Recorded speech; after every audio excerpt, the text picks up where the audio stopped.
Estamos quase no final do nosso seminário sobre interpretação bíblica e gostaria de agradecer a você por nos acompanhar durante toda essa jornada. Comigo está o Dr. Frank Hazel, do Instituto de Investigação Bíblica da Associação Geral dos Adventistas do Sétimo Dia. Dr. Hazel, qual é o tema da aula de hoje? Hoje aprenderemos um pouco sobre um assunto que eu acho fascinante: a relação entre a Bíblia e o dom profético. Como é que isso se encaixa? Como podemos compreender a influência desses fatores entre si? Como adventistas, afirmamos seguir o princípio sola scriptura, somente a Bíblia. Como isso se encaixa com o dom profético que é prometido na Bíblia e que os escritores bíblicos mencionam? E quanto ao espírito de profecia? E quanto a Ellen White e a hermenêutica bíblica? Qual é o papel dela na nossa compreensão bíblica? E qual deveria ser de fato o papel dela? Isso é algo que precisamos discutir e que muitas pessoas questionam. E isso é muito importante, porque abraçamos o dom profético na nossa igreja e, ao mesmo tempo, afirmamos seguir apenas a Bíblia. Então, como podemos compreender essa conexão? Será que é contraditório?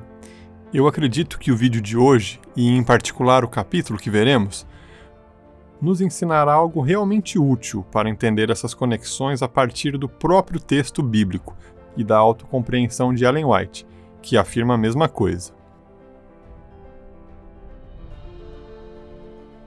E quem apresentará este tema? A pessoa que falará sobre este assunto de uma forma muito hábil e fundamentada é o Dr. John Peckham. Ele é um acadêmico norte-americano que ensina na Universidade Andrews, como professor de Teologia e Filosofia Cristã no Seminário Teológico Adventista do Sétimo Dia. Ele analisou este assunto detalhadamente e é um escritor e autor muito talentoso que publicou muitos livros. E eu acredito que seremos muito abençoados ao ouvir o que ele tem para compartilhar sobre esse assunto em particular. Este tema está muito equilibrado e bem fundamentado biblicamente, usando as melhores e mais justas citações da extensa literatura de Ellen White para mostrar qual era a compreensão dela sobre este assunto em particular. Eu acredito que você será muito abençoado ao compreender essa relação de uma forma mais integral, a partir de uma perspectiva bíblica. Que Deus abençoe vocês ao assistir a este vídeo. Espero que depois vocês possam também ler o livro.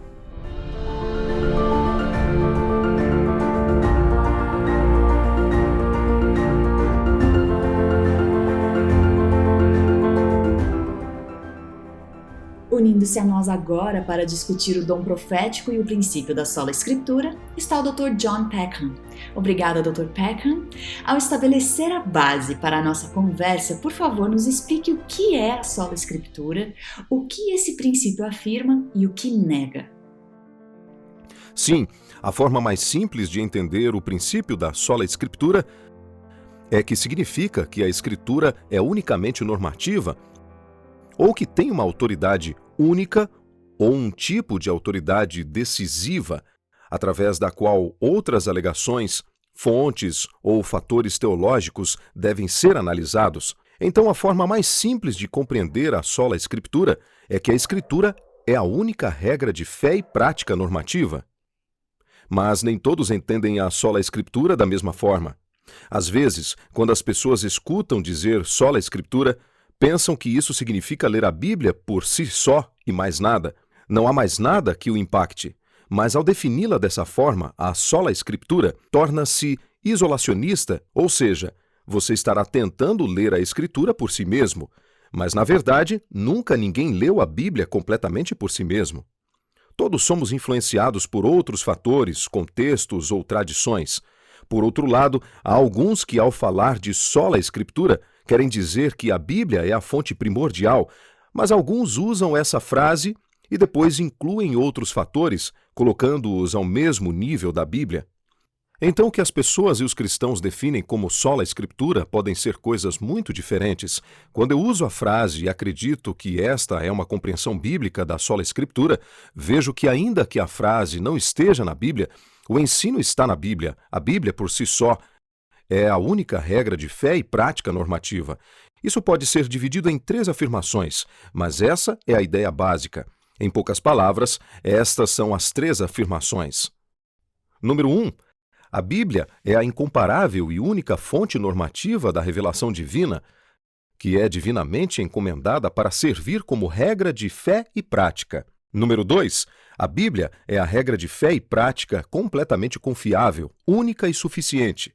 Número 3. A Bíblia é a norma final de fé e prática que normatiza todas as outras. Assim, dessas 3 formas, a Bíblia permanece sozinha e única. E sola Escritura significa que pela Escritura tudo deve ser testado quando se trata de fé e prática. Também há 3 tipos de decorrências ou coisas que acompanham a sola Escritura.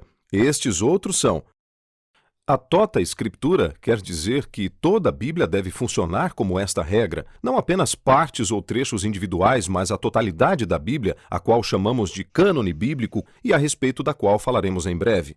Essa é a tota Escritura. A decorrência seguinte acompanha a primeira e chama-se a analogia da Escritura.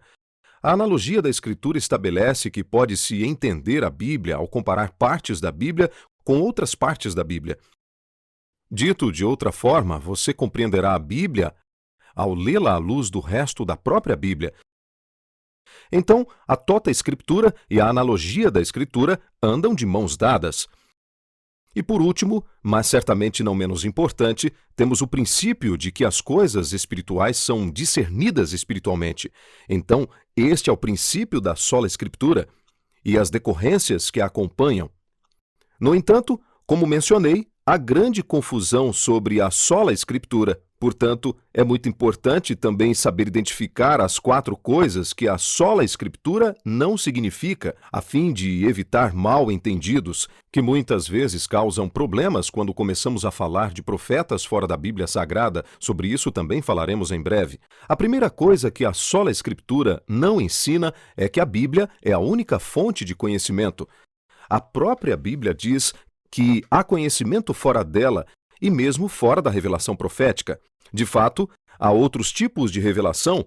Deus revelou-se na natureza de uma forma menor, de uma forma que nem sempre é tão clara ou discernível e, portanto, não tem o mesmo tipo de autoridade que a Bíblia. Entretanto, a questão é que há revelação fora da Bíblia, e os teólogos às vezes chamam de revelação geral, e a própria Bíblia reconhece isso. Então, se você pensar que a sola Escritura significa que a Bíblia é a única fonte de conhecimento, você irá contra a própria Bíblia, não é? Ou se pensar que é a única revelação e que não pode haver nenhuma outra revelação fora da Bíblia, então estará em conflito com a Bíblia. Em segundo lugar, o princípio sola Escritura não afirma que todas as doutrinas teológicas ou práticas eclesiásticas requerem afirmações bíblicas diretas. Ou seja, não citamos apenas a Bíblia Sagrada, mas nos concentramos no que a Bíblia ensina, quer as palavras estejam ou não na Bíblia, por assim dizer, e isso inclui a própria sola Escritura. Sola Escritura é uma frase latina que significa somente a Bíblia.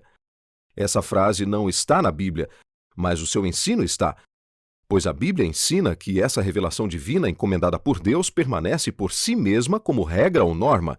A terceira coisa é que a sola Escritura não significa e nem diz que a Bíblia exclui a razão, ou que não requer nenhum tipo de interpretação, ou inclusive que a interpretação particular da Bíblia é a compreensão correta da mesma. E finalmente, a quarta coisa que a sola Escritura não significa é que as comunidades e tradições interpretativas devam ser descartadas ou ignoradas. Podemos aprender com a leitura que os outros fazem da Bíblia, podemos aprender coisas a partir de fontes secundárias, como os comentários. Mas essas coisas não podem ser normativas, entendeu? Todas essas coisas devem estar regidas pela própria Bíblia, mas ainda podemos aprender coisas a partir delas. Não as rejeitamos ou ignoramos e nos limitamos a ler somente a Bíblia. Então a sola Escritura rejeita tanto o isolacionismo, que é o ato de ler a Bíblia inteiramente por si mesmo, como também exclui qualquer tipo de credulidade, que é quando algo fora da Bíblia é usado como autoridade ou mesmo como uma lente através da qual se lê a Bíblia. Idealmente, a Bíblia está autorizada a governar da forma como Deus estabeleceu.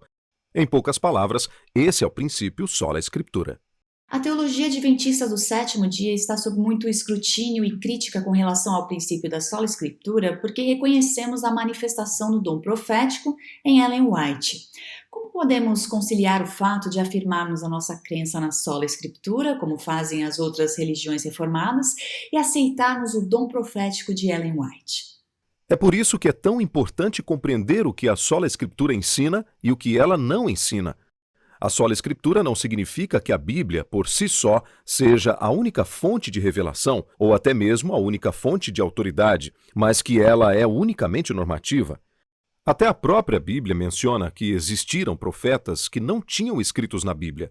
No Antigo Testamento temos profetas como Elias, que não escreveu nenhum livro da Bíblia. Ou a profetisa Hulda, que também não escreveu nenhum livro da Bíblia. No Novo Testamento temos a João Batista, de quem Jesus disse não havia profeta maior do que ele, e ele não escreveu nada na Bíblia, não é? É claro que não estamos no primeiro século, mas se estivéssemos, provavelmente diríamos, mas os ensinos de João Batista não tinham autoridade, significado e nem eram proféticos. Entretanto, isso é falso. Eles eram sim, e mesmo assim não fazem parte da Bíblia. Então, a fim de ser fiéis à própria Bíblia, temos que reconhecer que houve profetas além daqueles que escreveram a Bíblia. E a terminologia técnica para isso é profetas extracanônicos, ou profetas não canônicos da Bíblia. Não temos isso somente na Bíblia, mas também temos razões para acreditar que surgiram profetas mesmo depois do fechamento do cânone bíblico. No primeiro século, Paulo fala em 1 Coríntios 14 de profetas na comunidade, ou pelo menos os que afirmavam ter o dom de profecia. Ele disse em 1 Coríntios 14 que ao falar de dom de profecia, os profetas deverão estar sujeitos aos profetas, ou seja, eles devem ser testados pela profecia existente. Ele também diz em 1 Coríntios 14, 37, que qualquer pessoa que afirme ter o dom de profecia, mas não reconheça e afirme a autoridade de Paulo como apóstolo, não deverá realmente ser ouvida, pois não tem autoridade. Estou parafraseando 1 Coríntios 14, 37, mas está claro no ensino desse capítulo que existe o dom de profecia além dos autores da Bíblia. Entretanto, aqueles que fossem exercer o dom profético estavam sujeitos aos ensinos dos apóstolos, e os apóstolos foram a primeira geração de testemunhas do testemunho de Jesus Cristo. Então, temos profetas além daqueles que escreveram as Escrituras, mas eles não têm uma autoridade funcional tão ampla como a dos profetas e apóstolos que foram comissionados por Deus para escrever as Escrituras. Também vemos outras passagens que revelam que haverá profetas nos últimos dias, como em Joel 2, entre outros.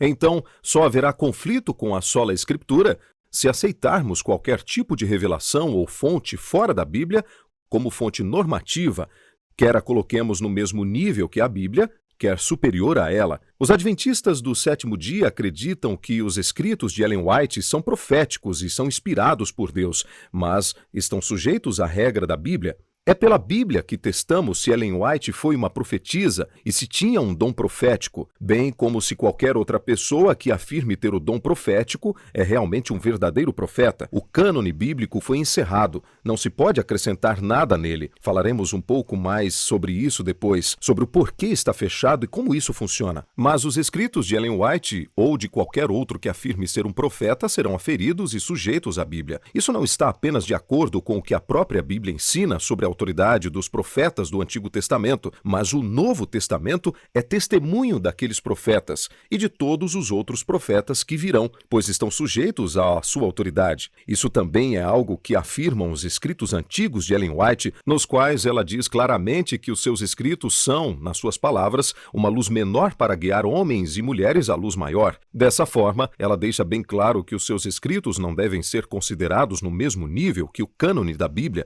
e não devem ser utilizados da mesma forma. Como podemos compreender o conceito das Escrituras como um cânone? Sim, vou explicar um pouco sobre isso. É muito importante compreender que a Bíblia tem uma autoridade única porque foi-lhe concedida por Deus uma autoridade normativa. A forma mais simples de entender isso é que Deus é o governante, certo? Não há mais ninguém que governe, nem alguém que tenha a autoridade que Deus tem. O próprio Deus encomendou mensagens especiais que foram escritas por profetas escolhidos ou selecionados no Antigo Testamento.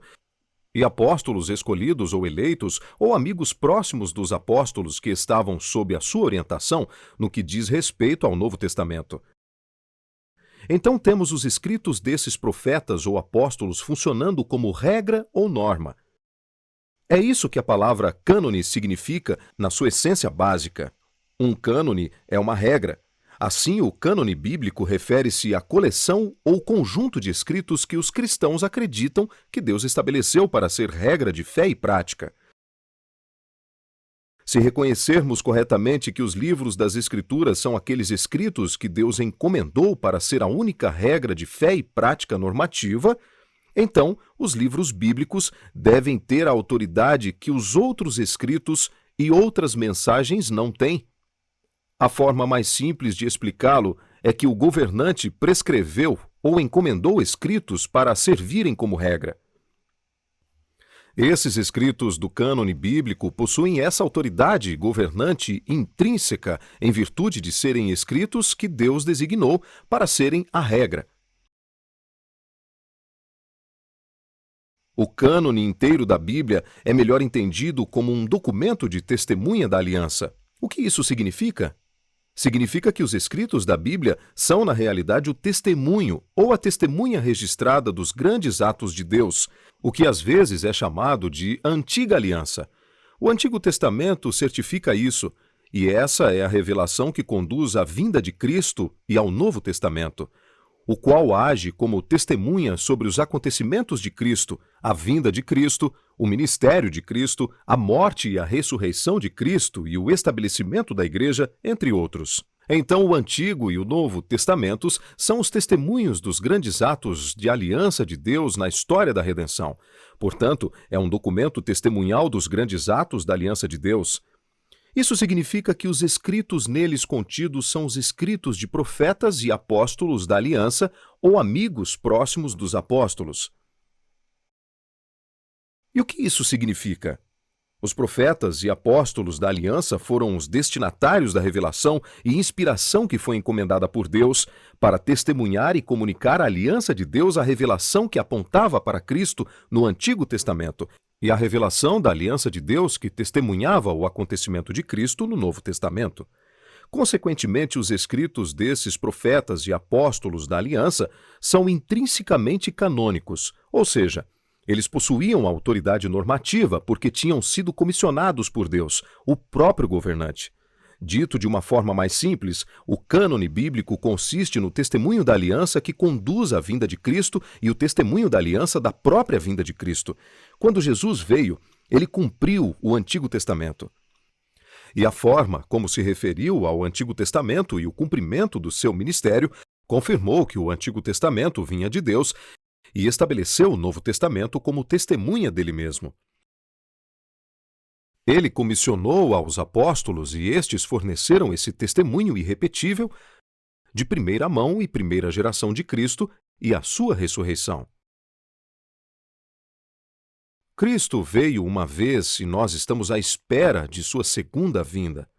Quando ele veio, ele estabeleceu um testemunho, os apóstolos, para registrar o testemunho irrepetível desse grande acontecimento da história da redenção. Uma vez que Cristo veio e fez isso, e uma vez que os apóstolos que ele nomeou morreram e deixaram seus escritos, o cânone foi efetivamente encerrado, sempre que, com cânone, entenda-se apenas as testemunhas dessa revelação da aliança.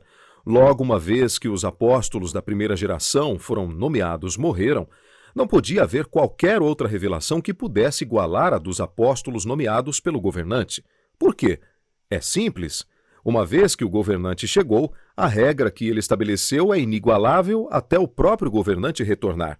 Em outras palavras, aqueles apóstolos que ele nomeou e que testemunharam da sua ressurreição como uma nuvem de testemunhas permanecem como uma espécie de testemunho e prova histórica nomeados por Deus e que não podem ser igualados por nada na história até que o próprio governante retorne. Portanto, aquele que afirmar ser profético ou que vem de Deus deve estar à altura desse testemunho apostólico, desse testemunho de primeira geração e do Antigo Testamento que foi confirmado por Cristo durante seu ministério. É isso que queremos dizer quando afirmamos que a Bíblia é um documento de testemunho da aliança e que a Bíblia é um cânone ou uma coleção de livros que é divinamente estabelecida por Deus e que tem autoridade única, porque consiste naqueles livros que Deus estabeleceu para servir de forma única e normativa. O cânone está encerrado? Qual a relação entre o cânone das Escrituras e os profetas não canônicos? De forma simples, a relação entre o cânone da Bíblia e os profetas não canônicos é que a Bíblia canônica tem um tipo de autoridade única. Tem uma autoridade normativa que o próprio governante, ou seja, Deus, deu à Bíblia. Qualquer profeta com autoridade só tem autoridade se for comissionado por Deus e receber um dom profético e uma mensagem profética. Assim, a autoridade de uma mensagem profética ou de um mensageiro profético é relativa à autoridade que Deus lhe determinar. Deus estabeleceu ao longo da história autoridades específicas por intermédio das quais seriam testadas as revelações posteriores. Ou seja, já funcionam como regras ou normas, mesmo antes de termos a terminologia de cânone. No tempo do Antigo Testamento, temos Moisés, que escreveu os primeiros 5 livros do Antigo Testamento, que às vezes chamamos de Pentateuco ou também de Torá. E Moisés foi nomeado como um profeta de autoridade única na comunidade de Israel. E qualquer profeta que vier depois de Moisés deve ser testado pelos escritos que Moisés escreveu.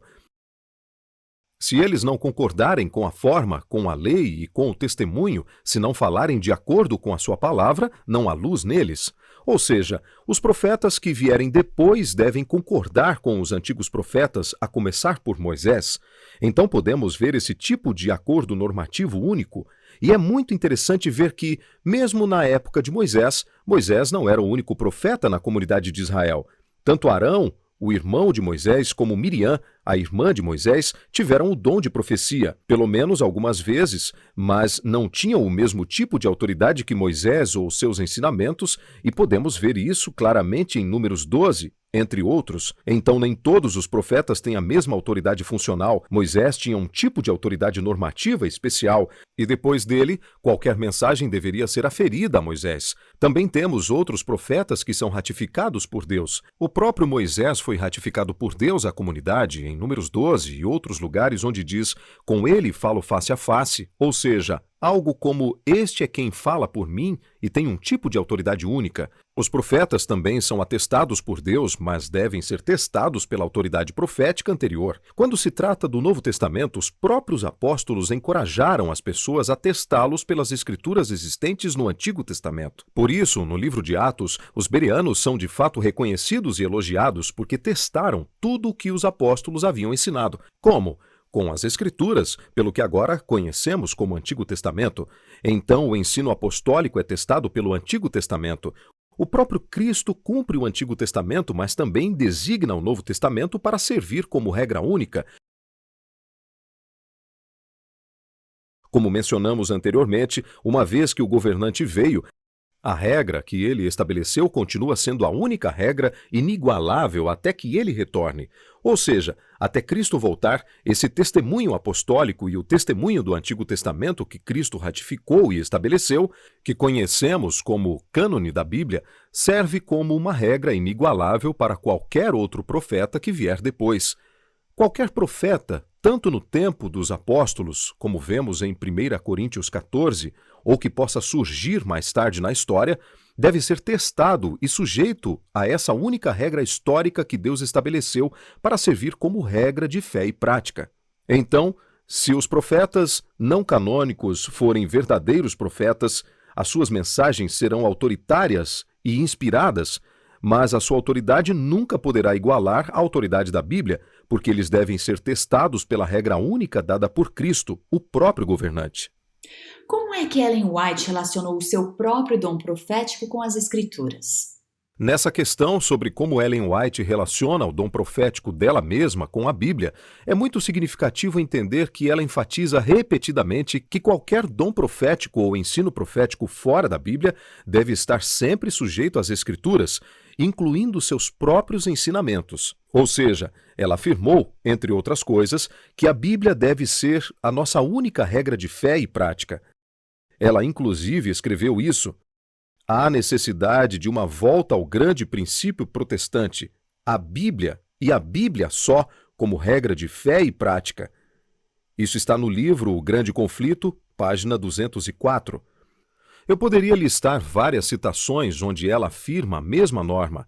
A Bíblia deve ser a nossa única regra de fé e prática, e isso significa que qualquer mensagem, mesmo uma mensagem profética fora da Bíblia, incluindo os próprios escritos dela, não podem ser uma regra de fé e prática se não estiverem sujeitas às Escrituras, certo? E esse foi seu ensino constante. Em relação a isso, Ellen White ensinou consistentemente que a Bíblia é suficiente e deve ser entendida ao comparar a Escritura com a Escritura, vendo a Bíblia como um todo. Por exemplo, ela escreveu: a Bíblia contém todos os princípios que homens e mulheres necessitam compreender a fim de se habilitarem tanto para esta vida quanto para a futura, no livro Educação, página 123.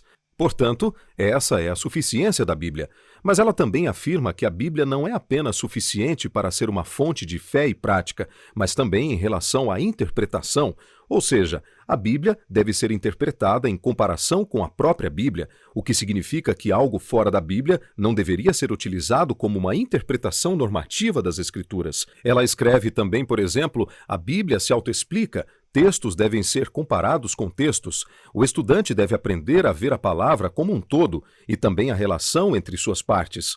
Deve obter conhecimento de seu grandioso tema central, do propósito original de Deus em relação a este mundo, da origem do grande conflito e da obra da redenção. Educação, página 190. Aqui, sem utilizar a terminologia, ela afirma não somente o princípio da sola Escritura, mas do que mencionamos antes, a tota Escritura, toda a Escritura.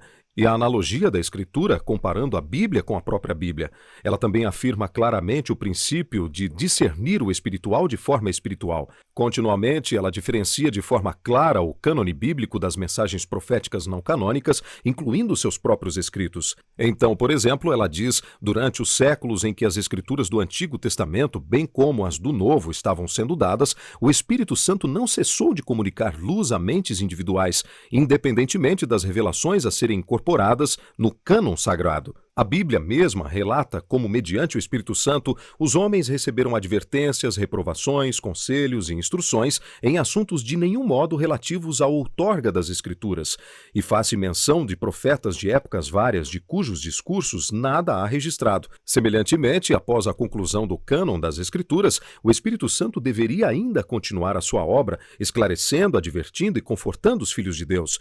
O Grande Conflito, página 10. Aqui ela afirma claramente a ação de Deus de dar mensagens proféticas quando a Bíblia estava sendo escrita e até mesmo depois do encerramento do cânone. Ela reconhece que o cânone está fechado, mas que ainda haverá mensagens proféticas e também diferencia claramente essas mensagens proféticas que virão da Bíblia, incluindo seus próprios escritos. Ela diz: nossa atitude e crença tem por base a Bíblia e nunca queremos que alma nenhuma faça prevalecer os testemunhos. Com isso, ela fazia referência aos seus próprios escritos sobre a Bíblia. Evangelismo, página 256. Em outro livro, ela declara que os seus escritos não são um acréscimo à palavra de Deus, como alguns dizem, e isso está em Testemunhos para a Igreja, volume 4, página 246. A respeito, ela enfatizou que o Espírito não foi dado, nem nunca o poderia ser, a fim de sobrepor-se à Escritura, pois esta explicitamente declara ser ela mesma a norma pela qual todo ensino e experiência devem ser aferidos. Conselhos para a Igreja, página 93. E mais uma vez ela explica: Deus prometeu dar visões nos últimos dias, não para uma nova regra de fé, mas para conforto do seu povo e para corrigir os que se desviam da verdade bíblica. Isso está em Primeiros Escritos, página 78. Ou seja, ela se refere aos seus próprios escritos como uma luz menor para guiar homens e mulheres à luz maior, ou seja, a Bíblia. Ela escreveu: o Senhor deseja que estudeis a Bíblia. Ele não deu alguma luz adicional para tomar o lugar de sua palavra. Eu poderia continuar com muitas e muitas outras citações do tipo, mas todo o seu ministério está banhado pela Bíblia, e ela defende consistentemente a Bíblia como única regra normativa. Ellen White ensina continuamente que as doutrinas não devem se basear nos seus escritos ou em outras mensagens proféticas não canônicas, mas que todas as doutrinas devem estar baseadas apenas na Bíblia. Ela afirmou isso explicitamente. De fato, durante uma controvérsia na igreja por volta de 1888, foi-lhe pedido pelos líderes da igreja que resolvesse essa controvérsia em particular. Eles pediram, por favor, dê-nos uma mensagem profética e nos diga quem está certo nessa controvérsia doutrinal. Ela se recusou a fazê-lo, dizendo o seguinte: queremos provas bíblicas para cada ponto que avançamos, em uma tradução livre. Então, apesar de ter uma profetisa viva na igreja naquela época, e acredito que temos evidência para dizer que ela era uma verdadeira profetisa, ela mesma, durante o seu ministério, defendeu o princípio de que a nossa doutrina não deve ser baseada nesse dom profético vivo, mas unicamente na Bíblia, porque a Bíblia é uma regra única. Ellen White afirmou insistentemente esse princípio. Portanto, qualquer pessoa que acredite na Bíblia também deve defender o princípio de que qualquer profeta que vier depois dos apóstolos nomeados por Cristo devem ser testados pelo seu testemunho. Nada pode igualar o acontecimento de Cristo e sua ressurreição, nada pode igualar isso e nos dar mais confiança do que os ensinos autorizados que vieram do próprio Cristo, que viveu como um ser humano, morreu e ressuscitou dos mortos. Nada pode superar isso. Isso deveria estar claro ao ler a Bíblia.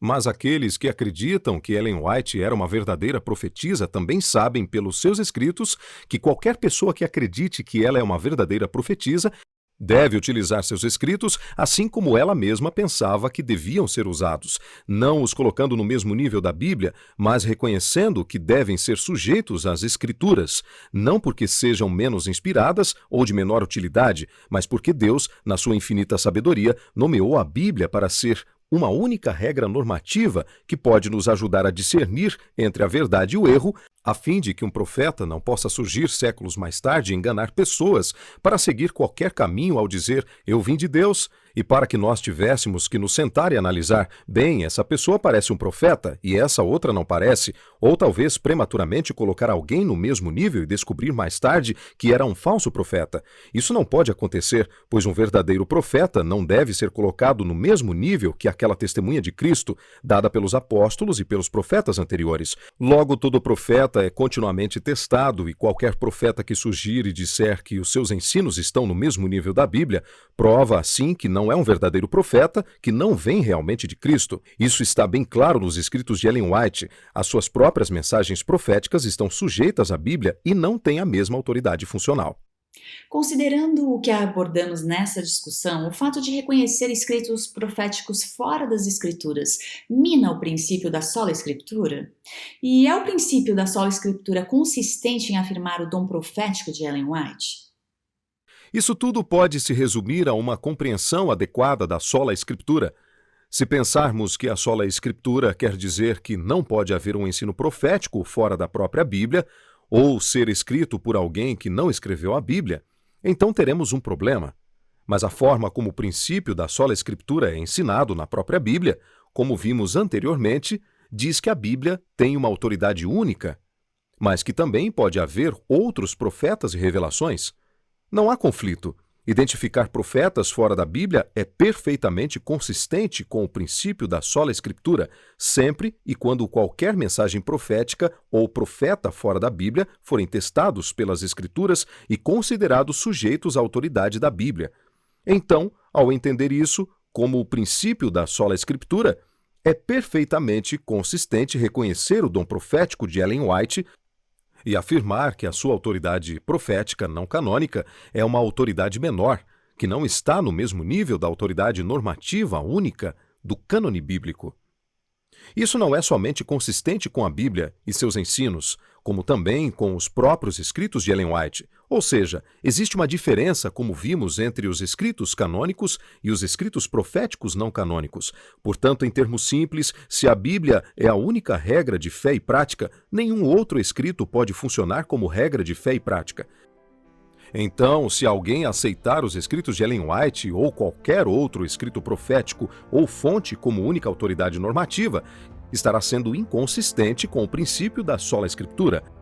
Mas a Igreja Adventista do Sétimo Dia é consistente ao afirmar a autoridade de Ellen White como profetisa de Deus, pois acreditamos que ela foi uma verdadeira profetisa de Deus, porque está sujeita ao único padrão normativo da Bíblia. E a Bíblia é unicamente normativa, porque o governante a estabeleceu para servir como padrão pelo qual tudo deve ser aferido. Obrigada, Dr. Peckham, e obrigada também a você por estar conosco. Até a próxima vez.